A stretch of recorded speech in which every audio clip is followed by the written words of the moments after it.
Hey everyone, this is Poetic Moment. It is so nice to be with you guys tonight. I hope you are home quarantining. I hope you are safe.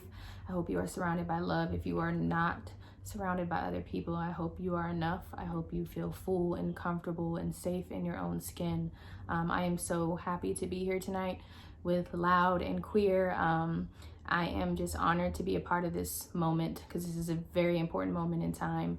And as a woman of color, a Black woman, a Latina, and a queer woman, I couldn't imagine being anywhere else tonight. I know we were asked this question of what does art mean to you? And for me, as I've said time and time again, my art is survival.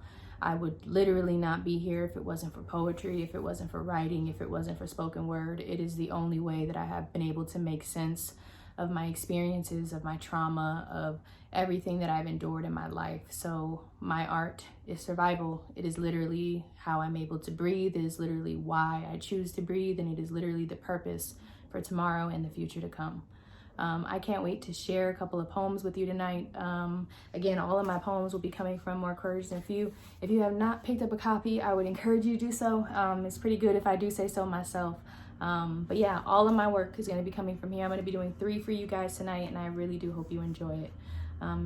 So if you're ready, let's get started. Trigger warning. This first poem is called 7. It is about my childhood abuse. I'm careful to name it as something because I want to be careful of the spaces that I occupy, but after a lot of therapy, it is okay to classify it as such. But if you are someone who has dealt with childhood abuse in any type of way, this could be a little bit heavy for you. So I want to make sure that I forewarn you now. But it's one of the most important poems to me and one of the most important poems in this book.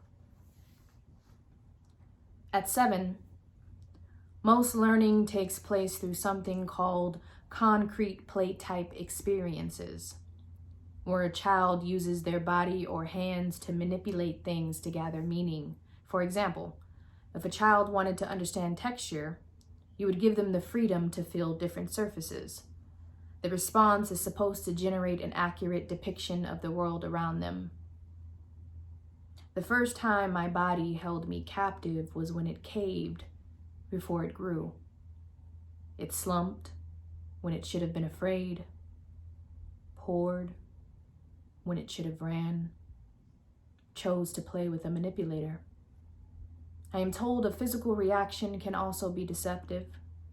A child's brain cannot always decipher when boundaries have been crossed, generating a natural response where humiliation swims. My therapist says it was a moment of physical affection I had been lacking, making it impossible to flee. Doesn't make it less confusing. 2 little girls level the playgrounds. My body, forced with hers to experience what I explored as closeness. Emotion hard to capture, though intimacy present. The roles started to blend, and when they did, the story lost its name and therefore its empathy. It tended to unfortunate, hatched into hard to explain, leaving shame and guilt to become the childhood scars on my elbows. Mistakes I sometimes forget are there and reminded of when examined, when touched and seen naked in the light. A mention of something that was wrong but unsure why. A girlhood secret to carry with me forever. Victim and circumstance have become synonyms. My body is an opponent that needs to be overcome. The one thing in this world I cannot trust because it still yearns. Offers itself up for dissection and never considers the violations that may fester.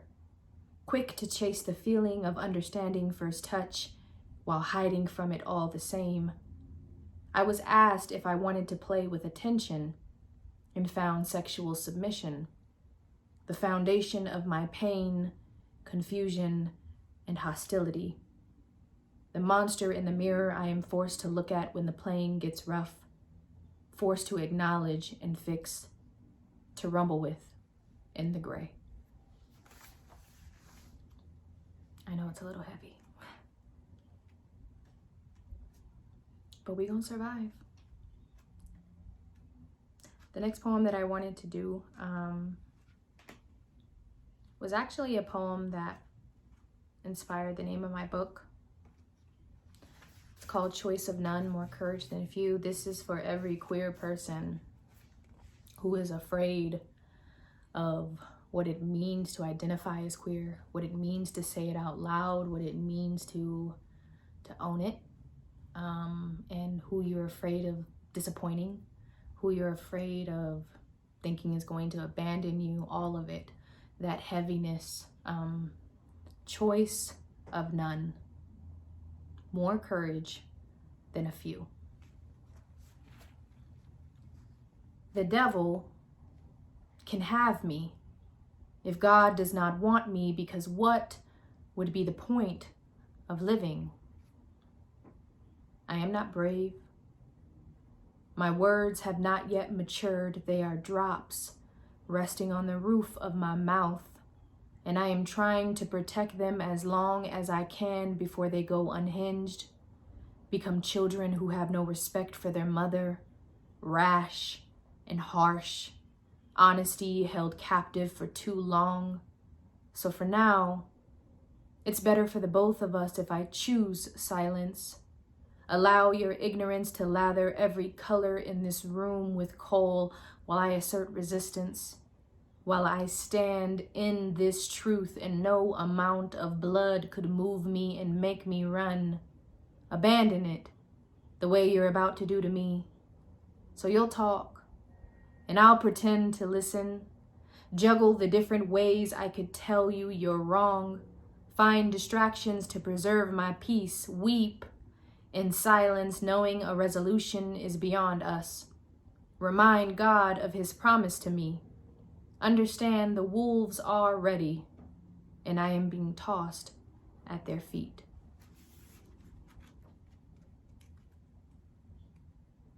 The last one I want to do, I think, is one of the most important poems when we talk about what it means to have queer identity,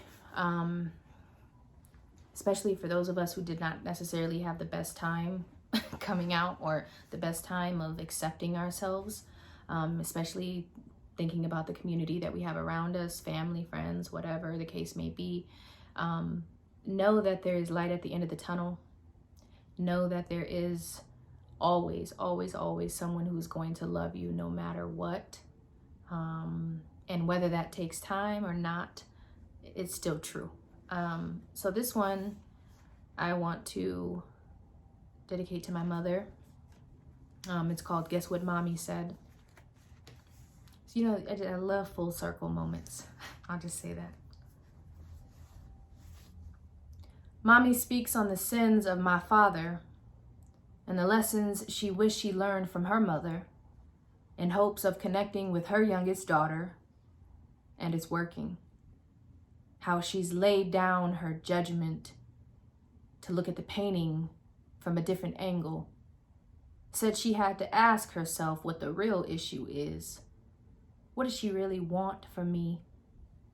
First, Mommy says, she does not want me to end up with a broken woman. This is the first time me being groomed a caretaker was acknowledged. That in my 27 years, I've saved enough people. It was time for someone to love me enough that I could rest. You are not the fruit at the bottom of the tree. Demand people reach for you. Avoid falling for beggars with open arms. Mommy says, God will either give you what you want or change how you view it. That both roads lead to a victory. How relationships are not mistakes, but lessons. A parting gift if you and your partner must end. Mommy says suspicion is never random. Move with your spirit, but know eventually you must let it go. And though the error may be the same, you've corrected it faster, so thank God for growth. Life is a journey with no final level to unlock. Being perfect all the time is simply a myth. Mommy says, I deserve a king, and however that looks is all right with her.